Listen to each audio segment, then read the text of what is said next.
कुछ रास्ते ऐसे होते हैं जहां जाना आसान होता है लेकिन लौटना नामुमकिन। कभी कभी डर सिर्फ एक एहसास नहीं होता बल्कि एक हकीकत बनकर सामने खड़ा हो जाता है। डरना जरूरी है क्योंकि हर कहानी सिर्फ कहानी नहीं होती। स्वागत है आपका डरना जरूरी है चैनल में। अगर आप भी ऐसी ही डरावनी और रहस्यमयी कहानियों का सामना करना चाहते हैं तो चैनल को अभी सब्सक्राइब करें क्योंकि अगली कहानी शायद आपकी हो सकती है। ये कहानी है राजू और गौरव की, जो एक ऐसे रास्ते पर फंस जाते हैं जहां से निकलना लगभग नामुमकिन ही था। दोनों कैसे अपनी जान बचाते हैं, आइए चलते हैं कहानी की तार्किकता। राजू थोड़ा चंचल, तार्किक और जल्दी घबराने वाला। गौरव शांत स्वभाव का, जिसके गले में हनुमान जी का लॉकेट है और जो हमेशा ईश्वर पर विश्वास रखता है।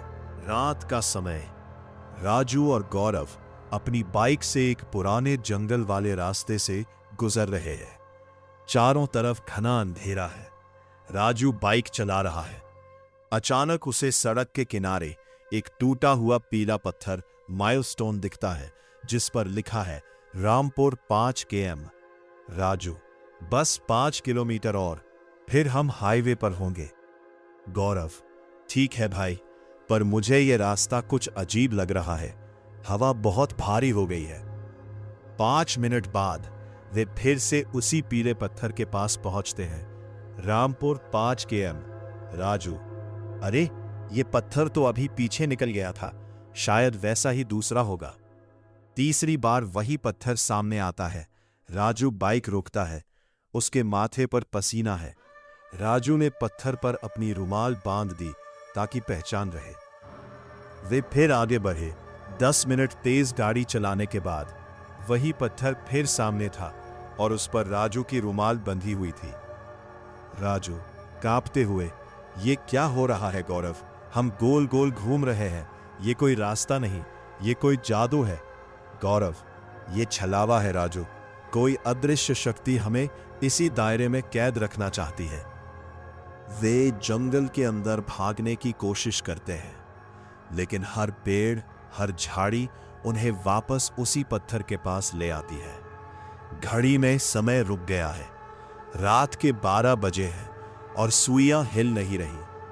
अचानक हवा तेज हो जाती है। पेड़ों के पीछे से डरावनी हंसी सुनाई देती है। हवा में धुंध बढ़ने लगती है।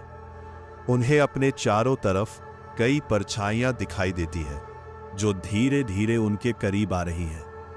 राजू पूरी तरह टूट जाता है और जमीन पर बैठ जाता है। राजू, हम यहां से कभी बाहर नहीं निकल पाएंगे। ये चीजें हमें मार डालेंगी। गौरव, राजू, हिम्मत मत हार। जहां अंधकार प्रबल होता है वहां प्रकाश की एक किरण ही काफी होती है। गौरव अपनी आंखें बंद करता है। वह अपने गले के हनुमान जी के लॉकेट को कसकर पकड़ता है। उसे एहसास होता है कि यह छलावा उनकी इच्छा शक्ति और डर पर पल रहा है। गौरव जमीन पर पद्मासन में बैठ जाता है। वह गहरी सांस लेता है और तेज आवाज में हनुमान चालीसा का पाठ शुरू करता है। गौरव, भूत पिशाच निकट नहीं आवे, महावीर जब नाम सुनावे। जैसे ही गौरव के मुख से ये शब्द निकलते हैं, जंगल में एक भयानक चीख सुनाई देती है। धुंध फटने लगती है। परछाइयां गौरव पर हमला करने की कोशिश करती है लेकिन गौरव के चारों तरफ एक सुनहरी आभा, गोल्डन ऑरा बनने लगती है जिससे टकराकर वे परछाइयां राख होने लगती हैं। राजू देखता है कि जो पेड़ पहले उन्हें रास्ता रोक रहे थे वे अब पीछे हट रहे हैं। छलावा कमजोर पड़ रहा है।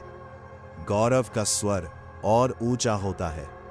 नासै रोग हरे सब पीरा, जपत निरंतर हनुमत बीरा। अचानक एक तेज बिजली कड़कती है और पूरा दृश्य बदल जाता है। पत्थर गायब हो जाता है। कोहरा छटते ही उन्हें दिखता है कि वे सड़क पर नहीं बल्कि एक पुरानी कब्रगाह के किनारे खड़े थे। उनकी बाइक एक बड़े बरगद के पेड़ से टकराने वाली थी, लेकिन गौरव की प्रार्थना ने उन्हें ऐन वक्त पर रोक दिया। सामने से एक ट्रक की लाइट दिखाई देती है। असली हाईवे बस कुछ ही मीटर की दूरी पर था। राजू, गौरव के पैर छूते हुए, आज तूने और तेरे विश्वास ने मुझे बचा लिया भाई। गौरव, मैंने नहीं राजू, उन्होंने बचाया है। जो उनके शरण में है उसका छलावा तो क्या, काल भी कुछ नहीं बिगाड़ सकता। वे बाइक स्टार्ट करते हैं और हाईवे की तरफ बढ़ जाते हैं। जैसे ही वे मुड़कर पीछे देखते हैं, वो जंगल गायब हो चुका होता है। वहां सिर्फ एक उजाड़ मैदान है। गौरव की बाइक के पीछे वाले शीशे में एक पल के लिए बजरंगबली की विशाल छाया दिखाई देती है, जो उन्हें सुरक्षा का आशीर्वाद दे रही है। स्क्रीन पर लिखा आता है, संकट कटे मिटे सब पीरा, जो सुमिरे हनुमत बलबीरा।